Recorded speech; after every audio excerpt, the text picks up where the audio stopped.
Ladies and gentlemen, boys and girls, children of all ages, welcome to Robert's Sports Show. I'm your host, Robert. Alright, NFL Week 18, yes, that is correct. I am back doing football videos. I've done a couple of college football for the playoffs. Get back to NFL New Year. I'm really wanting to get back into doing more videos like I've done in the past. All levels of football, UFL, CFL, college, NFL, so bear with me. It's been a minute. I may not be as good as I used to be. I used to have about a 60% pick overall, 3 picks. If you're new to my show, if you haven't watched one in a while, when I do football picks, I do straight up picks against the spread and over under. And so we're going to talk a little bit about the playoffs here. Since it is week 18, we have 7 games that have playoff implications on them. There's only, I believe, 2 teams that can even win their way into the playoffs.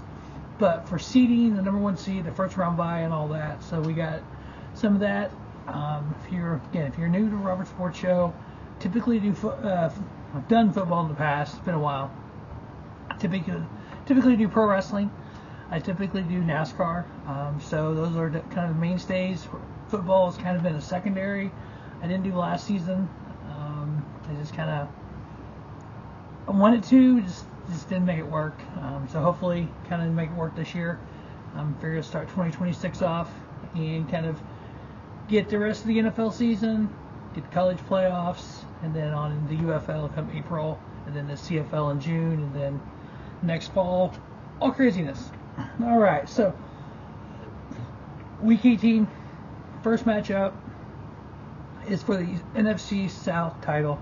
We have the 8-8 Carolina Panthers taking on the 7-9 Tampa Bay Buccaneers.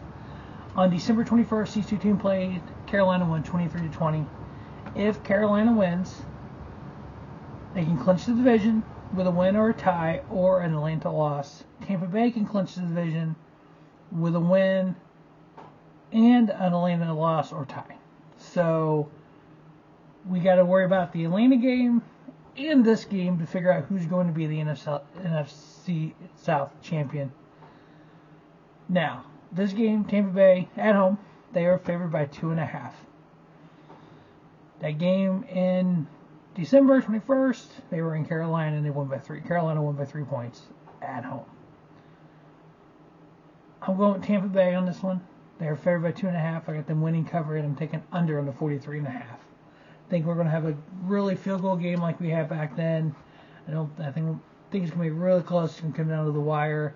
So if Tampa Bay wins, they can clinch the division. But they also need an Atlanta Falcons loss because that'll put Tampa at 7 or 8-9. That'll put Carolina at 8-9. And if Atlanta wins, I believe they would be 8-9. So I think if I remember correctly, if Tampa wins and Atlanta wins, I think Carolina wins the division. That one I couldn't find a scenario on that one, but yeah. So there's all kinds of scenarios out there. What can, could, will, might happen. So my pick is Tampa Bay, and they'll win the NFC South. Next up, this is for the number 1 seed, the first round bye in the NFC West matchup. Not only plus for the NFC West title, 13-3 Seattle Seahawks taking on the 12-4 San Francisco 49ers. On September 7th, San Fran won 17-13. Seattle clinches the division in a first-round bye with a win or a tie. San Francisco clinches the division first-round bye with a win. So with a win, San Francisco first-round bye, they get the NFC West title. Seattle can at least tie, and they still get all that. So Seattle is actually favored on the road by 1.5. Now that game back in September 7th was in Seattle, and San Fran won. So road team won. I'm following the line on this one. I'm going with Seattle. I got the Seahawks winning, covering, and under on the 47.5. Next up, we just got a matchup in the AFC North. We have the 4-12 Cleveland Browns versus the 6-10 Cincinnati Bengals. Cleveland currently has the 4th worst record in the AFC and the 6th worst record in the NFL. So whoever wins this one, whoever loses this one, basically draft pick one or two spots on the draft pick. That's all you're going to gain or lose. September 7th, Cincinnati won 17-16. Cincinnati's favored by 7.5 here. I don't think it's going to be a blowout. I got Cincinnati winning, the home team winning. I got Cleveland covering at 7.5, and then I'm taking under on the 44.5. Next up, NFC East. Both teams wish it was for a playoff spot, but it's not. Dallas Cowboys 7-8-1, taking on the New York Giants 3-13. The Giants are one of 4 teams that are 3-13. Vegas is 2-14. So New York, a loss here gives them a better draft pick, gets them closer to that number 1 draft pick. Hopefully they can trade that pick and get some capital and build the team back up and actually have a winning team in New York. There's a crazy idea to have a winning team. Dallas 7-8-1. They need a win to go 500. 8-8-1. I know Jerry doesn't want that. He wants Super Bowls in the old Palace there at the AT&T Stadium, but this year just wasn't his year. They did beat New York 40-37. It's an awful close game in overtime back in September. These two teams are kind of the tale of two since then. Dallas, kind of mediocre, and the Giants are just bad. Dallas is favored by 3.5. I got them winning, covering, and over on the 51.5.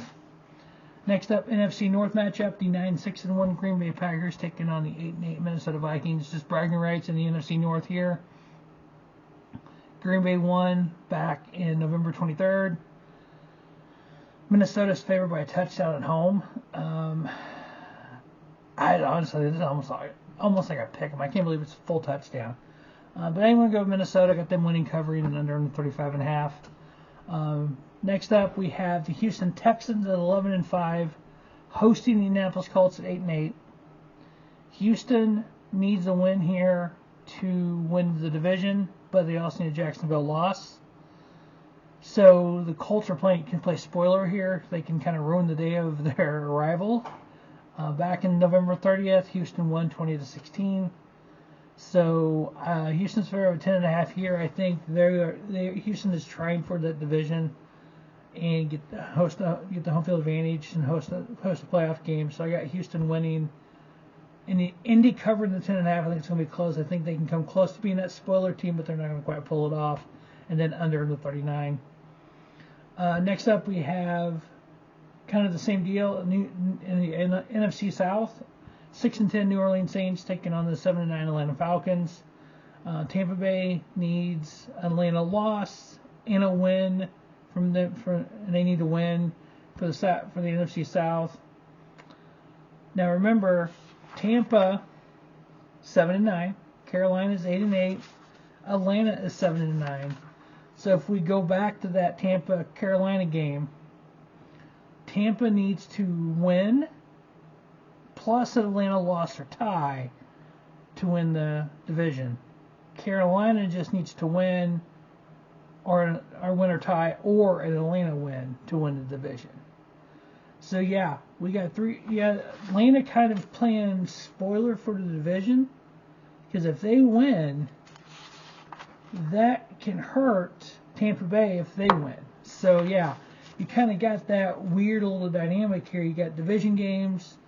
Atlanta's not able to make the playoffs, but they can affect who wins the division only if someone else wins that game or ties. So Atlanta's favored by 3 at home. I think kind of that rivalry of the NFC South. They have something to play for, so they're going to play hard. I think the Saints the same way.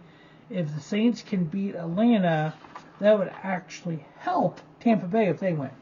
So it's like you got these two games that are kind of going to affect one another, the outcomes, and they're not even, but they're rivals in the division, but they're not near each other. So it's going to be kind of interesting to see how all those two games play out and how coverage comes out. Atlanta's favored by 3. I got them winning, covering it under 45. AFC South, Jacksonville Jaguars 12-4, hosting the 3-13 Tennessee Titans. November 30th, Jacksonville blew them out 25-3. Jacksonville, if they win or tie, or Houston lost, Jacksonville gets the division. Jacksonville needs to win to get the number 1 seed, but they also need help to get the number 1 seed. Jacksonville needs to win, Denver needs to lose, and New England needs to lose in order for Jacksonville to get the number 1 seed in the first round bye. So Jacksonville's favored at 13.5 at home. I got them winning, covering, and under the 47.5. I think it's going to be a blowout again. Next game relates to the new playoffs. Rams are in the playoffs, but they can't really gain or lose anything. They're 11-5, hosting the 3-13 Arizona Cardinals. On December 7th, the Rams won 45-17. I think it's going to kind of be the same kind of game. Rams are favored by 7.5 at home. I got them winning, covering, and over on the 46.5. NFC North, one of those games again. No playoffs on the line for the Bears, just like with the Rams. So I think the Rams should honestly not play their starters, treat it like the second preseason game, where the starters get a few reps to keep them good and then get them out of there so nobody gets hurt. Bears-Lions game, Bears are 11-5. I think they needed the same thing against the 8-8 Lions. I think if you get your starters out of there, you do not want to get anybody hurt going into the next week. Bears are favored at home by 3. They did beat Detroit 52-21 September 14th. So I got Bears winning, covering the 3, and over on the 50.5. Kind of a useless AFC West matchup. The 6-10 Kansas City Chiefs versus the 2-14 Las Vegas Raiders. Raiders are 0-6 versus the Chiefs in their own building in Vegas. A lot of news came down recently about the Chiefs possibly moving to Kansas City, Kansas, new stadium.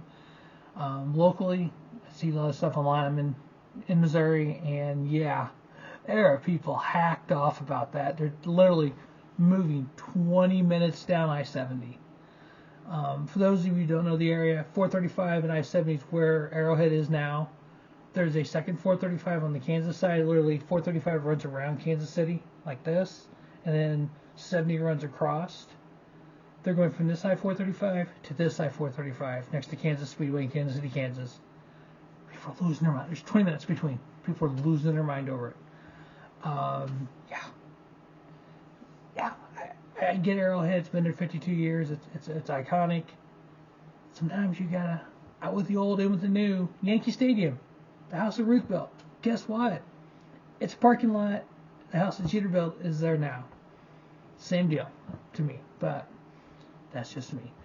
6-10 Kansas City Chiefs. First year since 1998 not to have Patrick Mahomes or Tom Brady or Peyton Manning in the playoffs.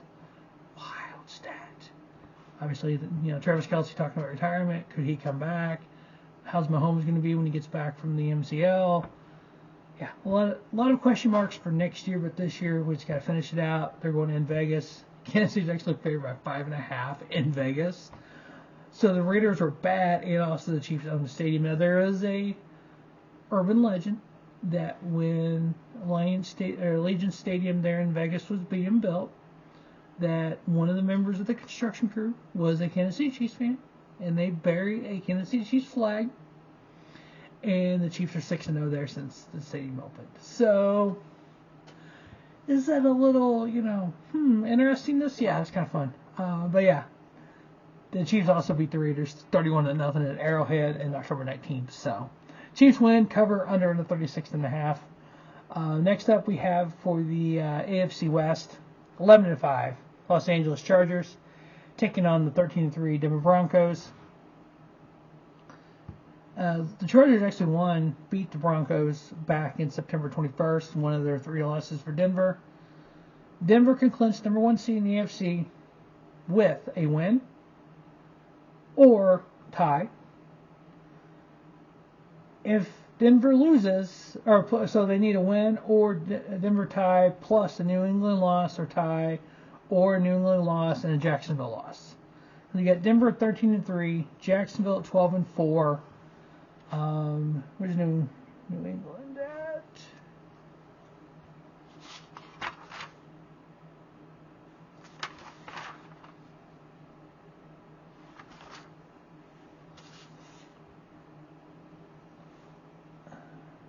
Let me see. New England 13-3. So yeah, so you get these 3 teams going for the AFC's first round bye. A lot of just if this happens, that happens, this happens, that happens, this happens, this will happen kind of deal. Denver's actually favored by 12.5 against the Chargers, who are 11-5. I don't understand that at all. So I actually had Denver winning this one. The Chargers covering the 12.5 and then over in the 37.5. Now remember, the Chargers are 11-5. The Rams are also 11-5. The Chargers and the Rams share a facility. If Chargers win, if the Rams win, and they both host the NFC Championship game and the AFC Championship game, it'll be in the same building, and the games are 30 minutes apart. You can't change over a building in 30 minutes. So the NFL actually needs to have a contingency plan just in case these two teams both host on the same day. So we could have a situation where we have the AFC title game one day and the NFC title game the next day instead of both of them on the same day, if that scenario were to happen. The other stadium that has two tenants, the Meadowlands there, Jets and Giants. We never have to worry about that there because neither of those teams will be in a position for that to happen. A little dig on this. I'm just kidding. If you're fans of the Jets and Giants, I'm sorry. They're not good. So we need to kind of keep an eye on that throughout the playoffs to see if that just nightmare scenario would happen for the NFL. But I got Denver beating LA here. And then we have the 7-9 Miami Dolphins taking on the 13-3 New England Patriots.